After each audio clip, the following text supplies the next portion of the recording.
Hi. Okay, it's a pleasure to introduce Lucas Janson, who is from Stanford but is currently now here at Harvard. And he has some very interesting papers in quite different domains. Today it's going to be how to kill off, I don't know, weak models or bad models or something like that. He also has worked on the robot motion of hands. And if you get robots that do, one of the few advantages humans have is our hands are quite flexible.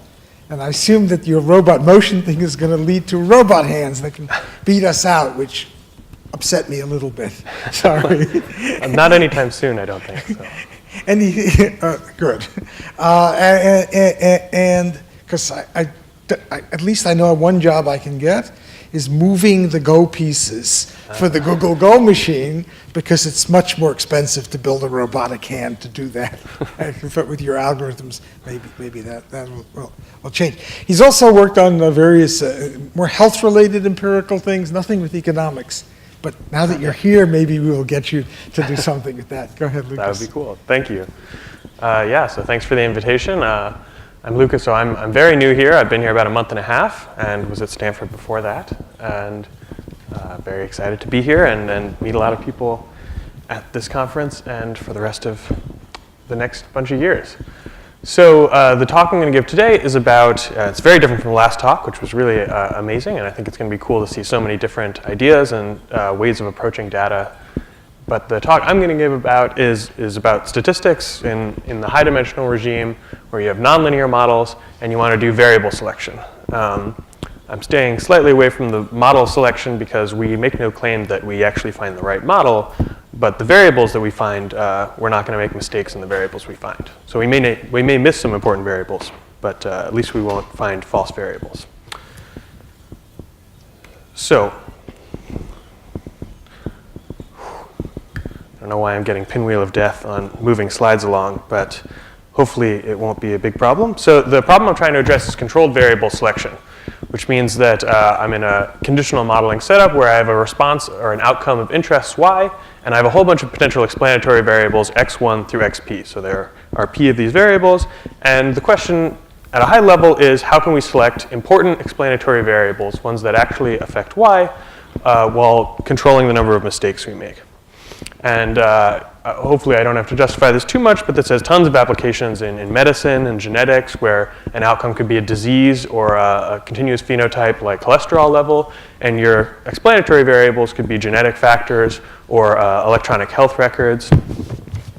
In economics and political science, there are applications to trying to understand what the types of socioeconomic or demographic variables are that influence income or political beliefs. And in industry and technology, people are very interested in what about, for instance, a user's behavior or previous web browsing history tends to predict their clicks in the future or purchases. So I told you that I want to find important variables. Let me tell you what I really mean by important variables. So an unimportant variable is going to be one that the conditional distribution of y, given all the x's, doesn't depend on xj. Then it's unimportant. Formally, this is that y and xj are conditionally independent given the rest of the explanatory variables. And I think this is a very natural definition. If you actually, under very mild conditions, if you take all the important variables defined this way and put them together, you get what's called the Markov blanket of y, which is exactly the uniquely defined smallest set S, such that y is conditionally independent of the variables not in the Markov blanket, given those in the Markov blanket.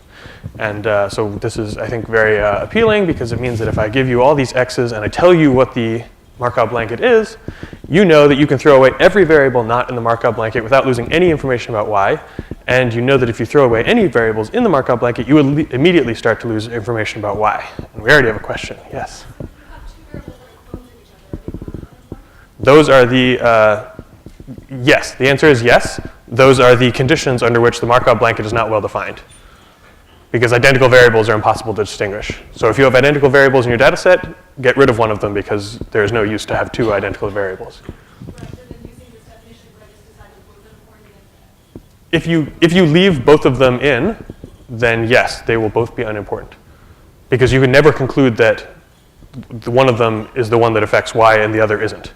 So you can never guarantee that you're getting to the right answer with high probability, which is exactly what I want to do.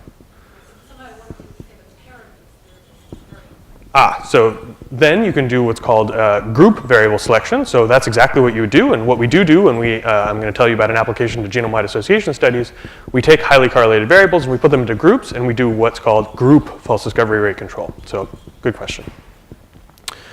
Okay, and just for those of you who are more familiar with the sort of canonical statistical literature on variable selection, often what's assumed is a conditional model for y that's a generalized linear model. That's what GLM stands for.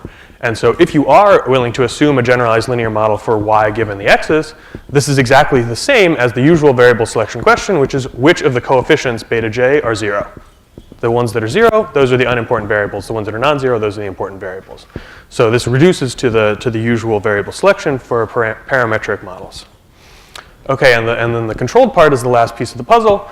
The control I'm going to try and get is false discovery rate control, which is the equations here, but it's the expected fraction of false discoveries that I make. So I'm going to select a bunch of variables, and out of those variables, what fraction of them are unimportant variables that I'm claiming are important. And I have a little cheating here where 0 over 0 is defined as 0, and so that makes that expectation well defined in case there's a 0 on the bottom. And so this is more powerful than trying to guarantee that every single selection I make is important. But it's still quite interpretable in terms of following up with these variables. If I give a scientist here these genes that are important, they have some idea of how to allocate their resources. I can say, well, I expect that roughly 90% of the ones I'm telling you are important, and so they can get some idea of risk-reward trade-off there. Okay, so before I go into a lot of details introducing this Knockoffs framework, which is what's going to be the core of this project, I'm going to give you a sneak peek of what my results are. So this new interpretation of this Knockoffs framework allows us to solve the controlled variable selection problem in pretty large generality. So you can use any model for y and x, which means that x can come from any distribution, y can come from any distribution. You actually don't even have to know what the model for y is. It allows any dimension, so this is great for high-dimensional problems, whereas the original instantiation of Knockoffs only worked in low-dimensional problems where you had more observations than variables or questions. We're going to get finite sample control of the false discovery rate, so these are non-asymptotic guarantees, and they're exact. And lastly, we get practical performance or power on real problems, and I can tell you a little bit about that. So we took this genome-wide association study, so this is data collected in 2007 by the Wellcome Trust Case Control Consortium. And so it's about 5,000 subjects, 40% of which had Crohn's disease, and the rest are healthy. And about 400,000 long SNP array of SNPs are single nucleotide polymorphisms. So locations on the genome where you either have the wild type, one wild type, two wild types, or 0 wild types versus mutations in your genome. And so we want to understand, which of these are related to Crohn's disease. And in the original analysis of the data, which used a marginal approach, so just looking for y and xj that are marginally related, they made about 9 discoveries, and their target was about 10% false discovery rate. And when we analyze the same data, targeting the same false discovery rate, we can make stronger guarantees about that false discovery rate, and we made about twice as many discoveries. And so it seems like this is doing something really useful. Okay, so let me quickly review other methods for doing variable selection in various dimensions. So this is a shortish talk, so this is going to be a very brief review. It's certainly not going to be comprehensive, but hopefully it'll give just a little bit of an overview. So the first method that I'm going to talk about is if you're in low dimensions, so that means that you have more observations than variables, n is greater than p in usual statistical parlance, and you know that your model for y is linear. So y is a linear Gaussian model of the x's. Then you can use OLS p-values, so those ordinary least squares p-values. Those are the maximum likelihood, essentially, p-values. You can plug them into the Benjamini-Hochberg procedure, that's BHQ. And what you're going to get out is basically false discovery rate control. So this is a way to solve the controlled variable selection problem in low dimensions when you have a linear model. It's non-asymptotic. You don't need any sparsity assumptions on how many variables are important, and you don't need any assumptions on the x. Now, if we move already just to nonlinear models, so the sort of smallest next class of models is generalized linear models. So they're still pretty simple, still highly parametric, You still have to know what your model is in order to do this, but all of a sudden we only even have asymptotic p-values. And what that means is for when n is much bigger than p, we get pretty good results. But when n and p are roughly on the same order, so even when n is only 2 or 3 times p, the p-values can be very far from uniform, and thus plugging them into a procedure that assumes they're uniform, the null p-values, they don't get very good control. So that asymptotics is very important. Then when we move to the much harder high-dimensional regime, where we allow for more variables than observations, potentially far more variables than observations, all of maximum likelihood theory goes out the window. Not only does it not apply, but you can't even compute the maximum likelihood estimates. They're not well defined when there's more variables than observations. And so we've gotten rid of the low-dimensional requirements, but the results that exist still require you to know some sort of model for y. They tend to rely on penalized estimators, and in order to get rid of that bias, they rely heavily on asymptotics, sparsity assumptions, which means you're making strong assumptions that only very, very few of the variables are important, and a few random design assumptions. Okay, so what I'm going to talk about is this Knockoffs framework. The original Knockoffs proposal was not my work. It was done in 2015 by my advisor, Barber and Candès, and a postdoc of his, now a professor at University of Chicago, Reno Barber.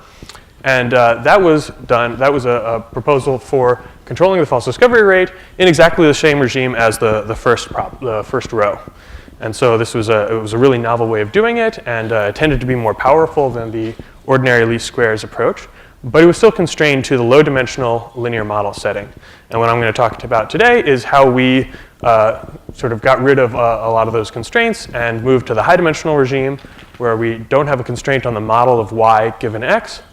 We don't put any sparsity or asymptotic restrictions or requirements on the data. And the one thing we're going to need is random design assumptions. And I have a star there just to denote that it's very different from the other random design assumptions. But I'll go into that very soon. So let me tell you about what the Knockoffs idea is. So this 2015 paper that I mentioned. So first, a little bit of notation. I've been using capital letters to denote my random variables. They've been unbolded. I'm going to use bold letters to denote the actual observed data. So the actual n by 1 draws from the random variable y are going to be bold y, and bold xj are the n by 1 vectors of variable observations. Okay, so this framework for controlling the false discovery rate has 3 steps. The first step is to construct knockoffs. And what this means is that you construct a bunch of fake variables, you append these columns to your design matrix, your X matrix, and you're going to use them as some sort of controls for your original variables. And the way that this was proposed in the 2015 paper was a geometric construction. So you wanted to construct these X tildes, which are your knockoff variables, which obey this geometric equality, in that essentially their empirical covariance has this nice symmetry to it. And I don't want to concentrate on this too much, because this isn't really the focus of the talk. But just that equation will sort of show up again when we go to the new interpretation of knockoffs. So in step 2, then, you need to compute knockoff statistics, which are essentially going to be measures of how much more important your original variable seems than its knockoff. Sort of, again, you're trying to control for how important it is. So if a single original variable appears to be much more important than its knockoff variable, you think probably there's something there. Whereas if it doesn't look any better than this fake constructed variable, you think, why should I think that this is a real discovery then? And so,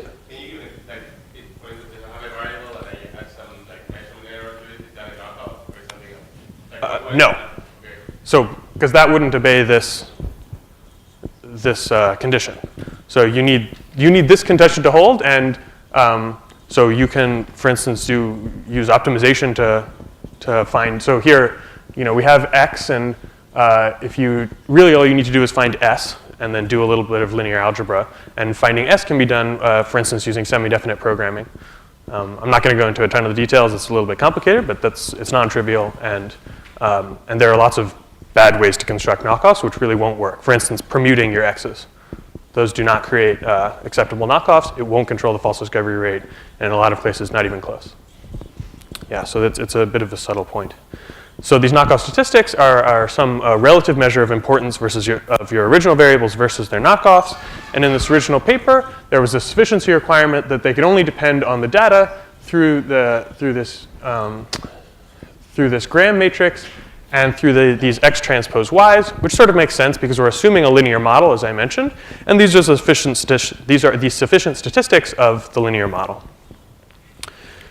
Okay, and then the third step is to find the knockoff threshold. So you take these WJs that you've constructed, and those WJs are going to essentially be treated a little like p-values. They're certainly not p-values, but they're going to be treated like that in that we're going to plug them into what's effectively a step-up procedure. So we're going to order them, and then we're going to go down the line and pick a last place to stop. And I'll tell you a little bit more about that procedure later on in the talk. So just a couple comments. This is going to give you finite sample FDR control, and it's going to be able to leverage sparsity for power because the sufficiency requirement allows a lot of very interesting statistics, like you can run L1 penalized maximum likelihood or the lasso, and using that is going to let you increase your power compared to ordinary least squares in sparse regimes. But it does require this low-dimensional n greater than or equal to p Gaussian linear model, and it's very much in the canonical approach that I mentioned. That's model-based. You assume a model for y given x, a parametric model for y given x, and you essentially condition on x.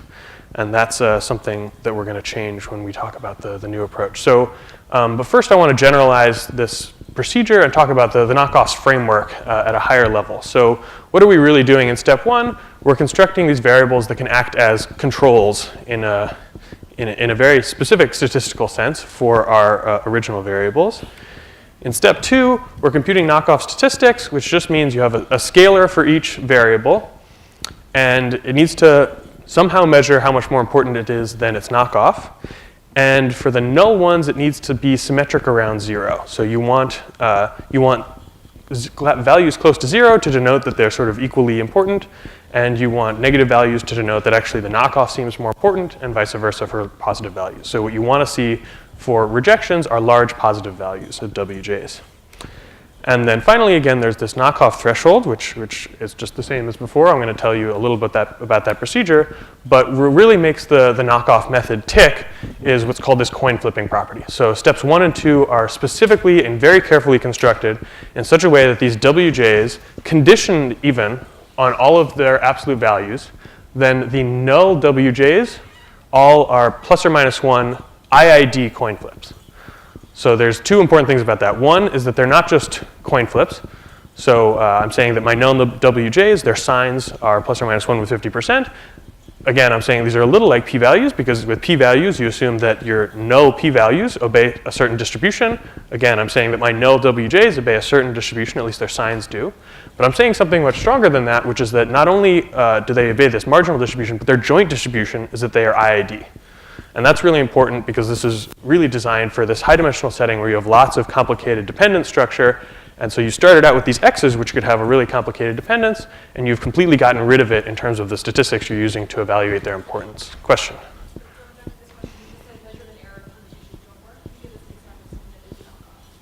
Well, copying x would work, but it wouldn't give you any power. It's not very easy to give you an explicit example because they're not super easy to construct. I would have to tell you a little bit. I'm going to get into that step a little bit, but in this short a talk, without doing only that, it's a little hard for me to tell you. But I can tell you offline, certainly. And of course, in the paper, we go into detail about how to do it. Yeah, because of course, it's important. OK, so again, just I want to emphasize this coin flipping property is really the key to what makes knockoffs work. OK, so let me tell you about how we changed the original knockoffs proposal to extend it to a much broader set of problems. So this is a 2016 paper with my advisor and two collaborators. I think I mentioned them on the first slide, but forgot to actually say anything. So this is Yingying Fan and Jinxi Liu at USC. So there was 4 of us. And the main difference is conceptually, instead of modeling y and conditioning on x, we're going to model x and condition on y. And I think there are some good reasons that this may actually be more realistic assumptions in a lot of real data problems, but also it's going to give us a huge statistical payoff. So I'm going to start with that. So explicitly, the assumption we make is that the rows of the design, so each of our observations of the covariates, are IID from some distribution, and that those columns can obey some arbitrary distribution. So that G is a p-dimensional distribution, and I'm letting that be anything, but I'm assuming that we know it, that we actually have a model for where those x's comes from. So as compared to the original knockoffs, this is going to remove the restriction on the dimension. It's going to allow us to do really large p problems. It's going to remove the linear model requirement, and in fact, any requirement on the model for y given x. And it's going to get rid of the sufficiency constraint on wj, which may seem like a subtle concept, but in practice, it actually allows us to do some really cool stuff.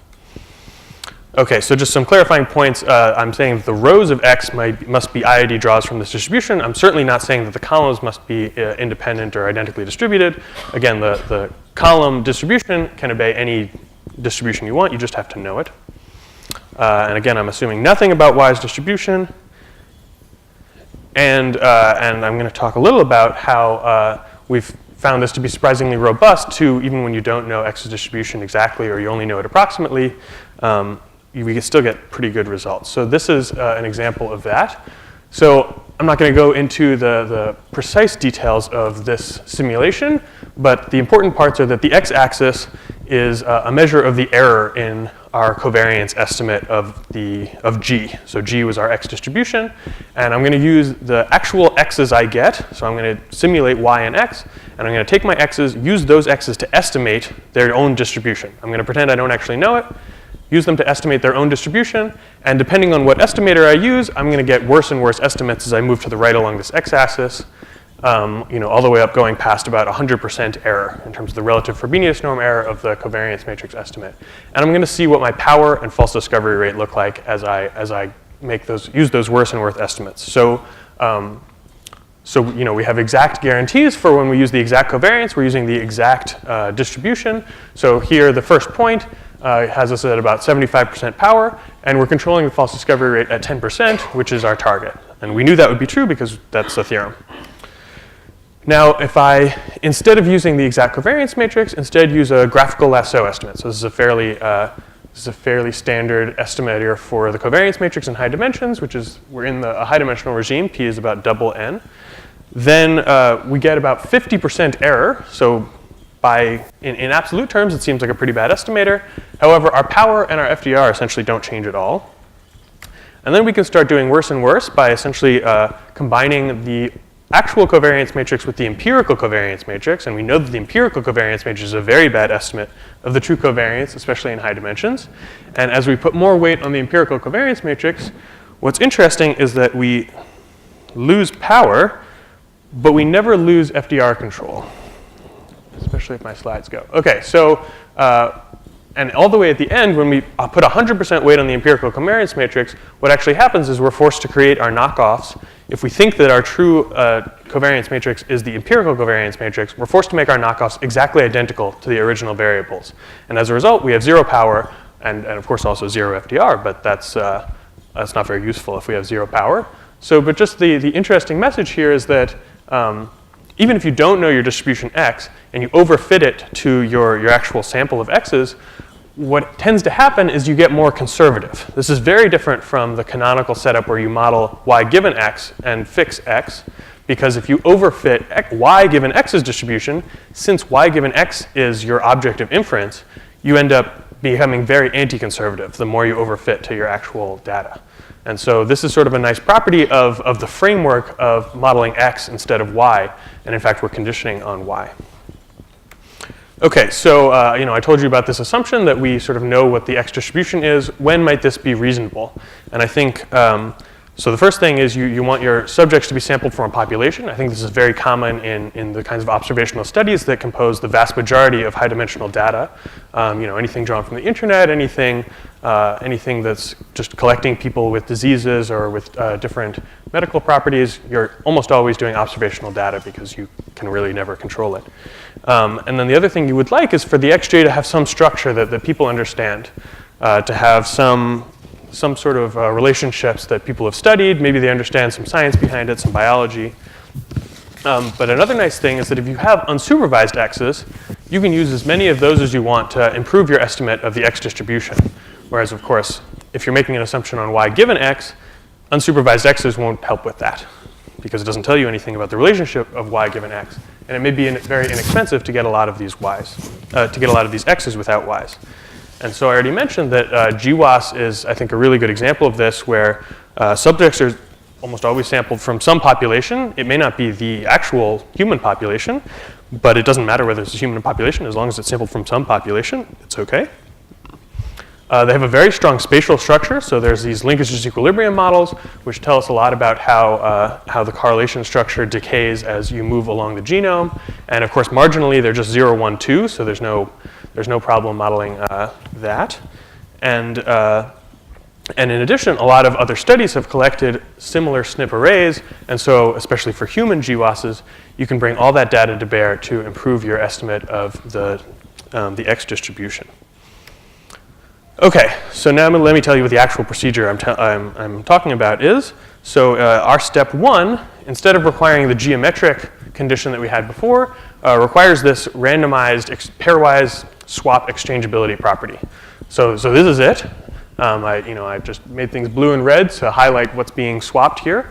But what you need is that when you take a variable and its knockoffs and swap them, it doesn't change the entire joint distribution of the x's and the x tilde. So that's your original covariates and your knockoff covariates. So this is the condition. Again, how we achieve this, I'm going to talk a little about on the next slide. But that's really the important property. In step 2, we've removed that sufficiency requirement. So we actually have a very simple procedure and very flexible for constructing knockoff statistics. This allows you to do a lot of cool stuff. So all you have to do is pick some variable importance measure g. You can really pick it to be whatever you want. It could be derived from random forests. It could be derived from linear models. It could be some complicated output of a compressed sensing algorithm. It doesn't matter. You pick that variable importance measure. You plug it into this anti-symmetric function. So you take the variable importance of an original variable, a variable importance of its knockoff, plug it into this anti-symmetric function, and voila, you've got a WJ that satisfies the coin flipping property. And then again, we're going to plug it into this knockoff thresholding procedure, which is going to tell you how many of these WJs and which ones to pick. OK, so coming back to that step 1, which is the mystery. So one of the things we did in the paper was prove that for any distribution of x, you can construct valid and non-trivial knockoffs. And this was a constructive proof. We devised an algorithm that for any distribution is going to give you some non-trivial knockoffs. And by trivial knockoffs, I mean just copying x. So these are non-trivial knockoffs. However, that algorithm may not be particularly efficient. It's really more of a proof technique than a suggestion for how to compute them. So we tried to think about some simple cases where we might have an easier time constructing knockoffs. And so I think the natural place to start is if your x's are multivariate Gaussian. Everything reduces a lot because that equality in distribution just becomes an equality in second moments because it's easy to match first moments. And so since a Gaussian distribution is entirely described by its first and second moments, you just get this covariance condition. And you might notice that this looks a lot like the geometric condition in the original knockoffs. And in fact, it's exactly the same, except it's a condition on the true covariance of the x's as opposed to on the empirical covariance of the x's. And so there's this interesting connection between the fixed design case and the random design case when you have multivariate Gaussian covariates. And so even if actually you don't have even if you don't have multivariate Gaussian covariates, you still get second order approximate knockoffs if you use this to construct knockoffs for any x distribution. So sort of as an approximation technique, this may be reasonable regardless of the distribution. Question?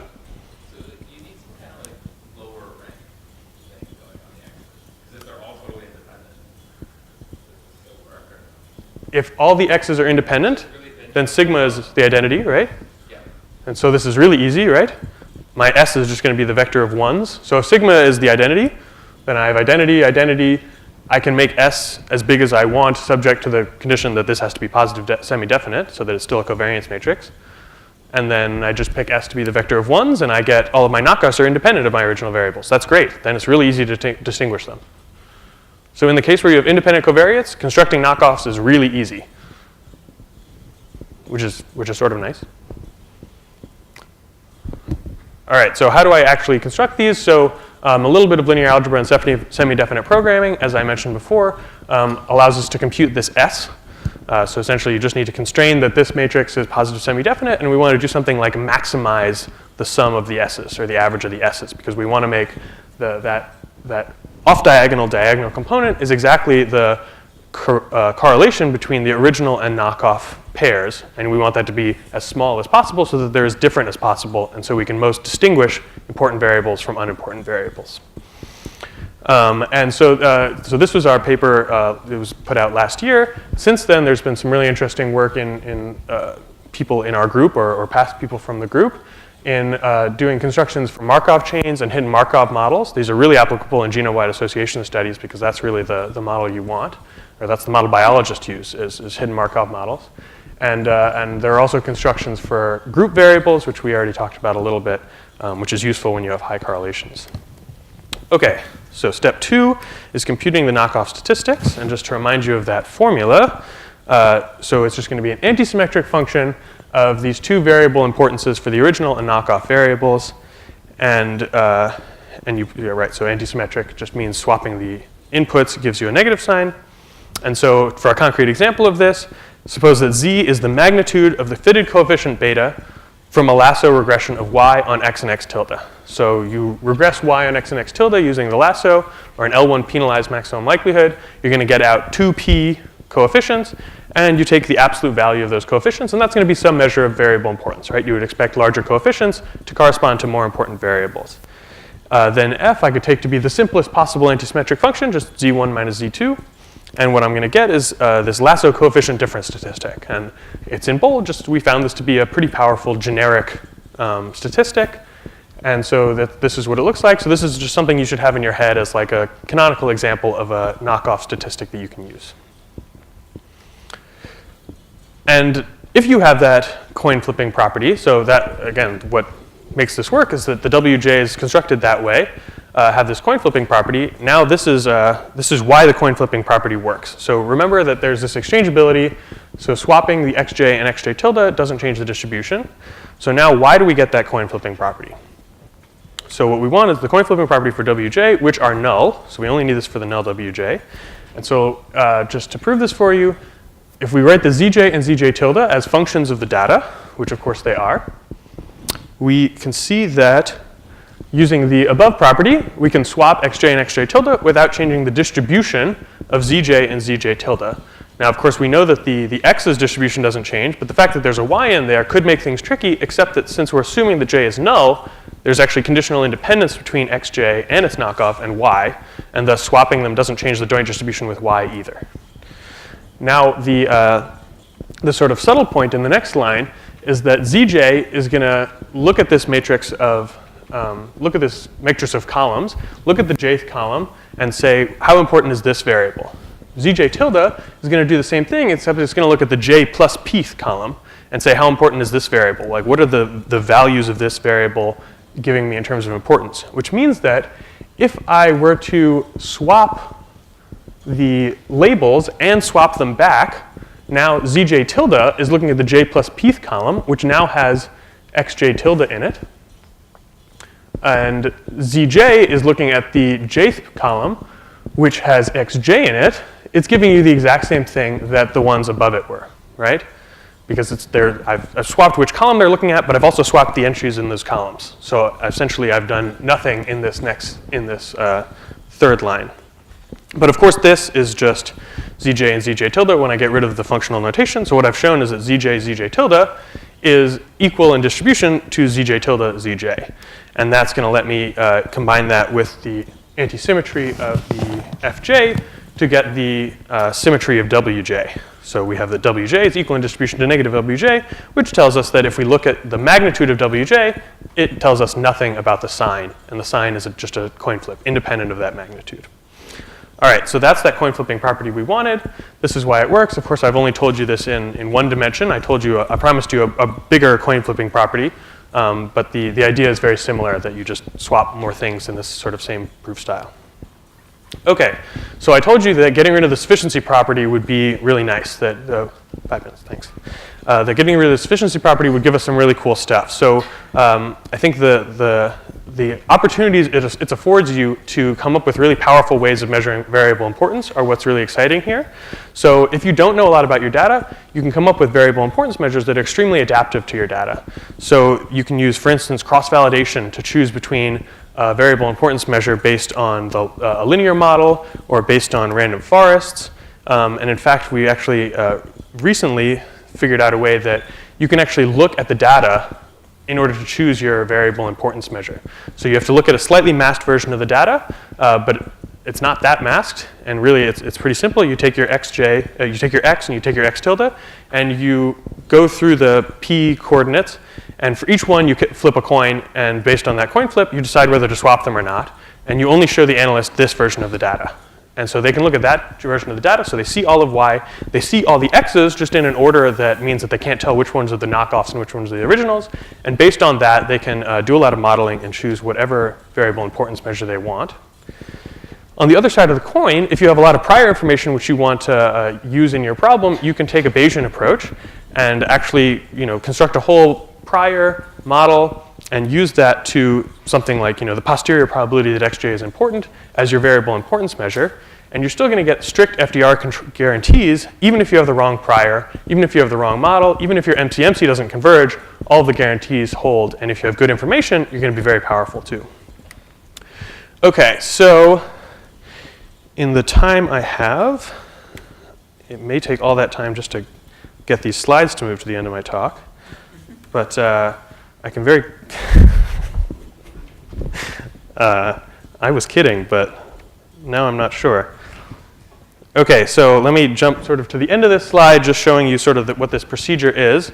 So I took my WJs, I took their absolute values, but kept track of which were negative, the red, and which were positive, the blue. And then I'm going to go down this line and keep track of the fraction of negatives divided by the fraction of positives. And as I go down, you see I'm going to jump up when I see a negative. And I'm going to go down as I see positives. I'm going to construct this path. And I'm going to stop at the last time that I see this path going below my target false discovery rate of 20%. So there's my cutoff. And then I'm going to reject all the positive WJs that are to the right of that line. So this would be my rejection set. I think I probably don't have time to go through the intuition for this. But there's a sort of a simple interpretation of how the y-axis on the label of the y-axis effectively acts as an FDR hat, an empirical estimate. So it sort of makes sense that we stop at the last time that we see that estimate go below the nominal level. But so what I want to tell you is about this, this application where we use the strong spatial structure. So we use this carefully adapted covariance matrix estimate of Wen and Stevens that takes advantage of outside genetic information to do a better job estimating the covariance matrix. We ran this algorithm. The entire analysis took just 6 hours to compute on this very large data set. And in fact, when we parallelized, it took only about an hour total. So computation is really not an issue here. And as I mentioned, Knockoffs made twice as many discoveries as the original analysis. And we looked into these discoveries, and because there's about 20 of them. And so we could actually look at them individually. A lot of them were confirmed so a lot of them, of course, were found in the original study. A number of them were confirmed in a later follow-up study with about 10 times as many patients, so that's promising. Some of them were not, so some of them were discoveries that hadn't been made in any other studies before. But we actually were able to look those up in gene annotation software and basically see that a few of them actually were very, very close to genes. So these were mutation sites on the genome, were very, very close to genes that had actually been independently found to be associated with Crohn's disease or inflammatory bowel disease, of which it is a subclass. And so it seems like maybe these are promising candidates too. And so in this analysis, I was using Gaussian approximation for these SNPs, which of course are 0, 1, 2. So as a model, certainly not ideal. But this newer paper by others in our group, when they solved how to do this for hidden Markov models, they actually used the very same models that biologists use, geneticists use to do gene imputation or genetic imputation, where they have these hidden Markov models that use different ancestry to infer what missing values are. And so they use those exact models as their model for X and got very similar results to ours. So it suggests both that this is doing something right and that there's some robustness to how well you estimate the X's. And that's pretty much it. I'll just throw out my last slide and there's not too much to say here. Just a little about next directions. And there we go. OK, thanks.